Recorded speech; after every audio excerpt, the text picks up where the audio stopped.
अस्सलाम वालेकुम। मेरा नाम ज़ुबिया ज़ुबैर है और मैं एज अ साइकोथेरेपिस्ट काम कर रही हूँ मारूफ इंटरनेशनल हॉस्पिटल में। क्योंकि ये अक्टूबर का मंथ जो है मेंटल हेल्थ अवेयरनेस का मंथ है, सो इस हवाले से मैं कुछ कहना चाहूँगी। सबसे पहले तो जी मेंटल हेल्थ के बारे में जो डिस्कशन जो बात करना है उसको हमें नॉर्मलाइज करना है। उसके बाद मेंटल हेल्थ है क्या चीज़?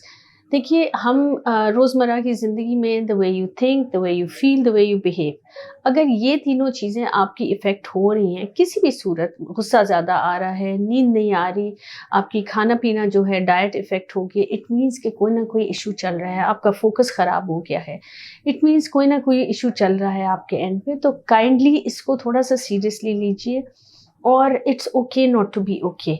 हम इंसान हैं तो इसलिए हर इंसान का कोई ना कोई इशू होता है related to your mental health. इसलिए इस चीज़ को नॉर्मलाइज कीजिए, क्योंकि ये इश्यूज हमें नज़र नहीं आते तो हम इसके बारे में ज़्यादा बात करना पसंद नहीं करते।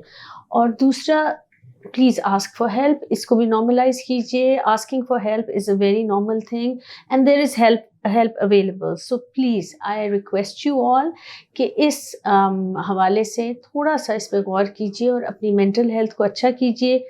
अगर आपकी मेंटल हेल्थ अच्छी होगी तो आपकी रोज़मर्रा ज़िंदगी पे भी बहुत फ़र्क पड़ेगा। Thank you. अल्लाह हाफ़िज़।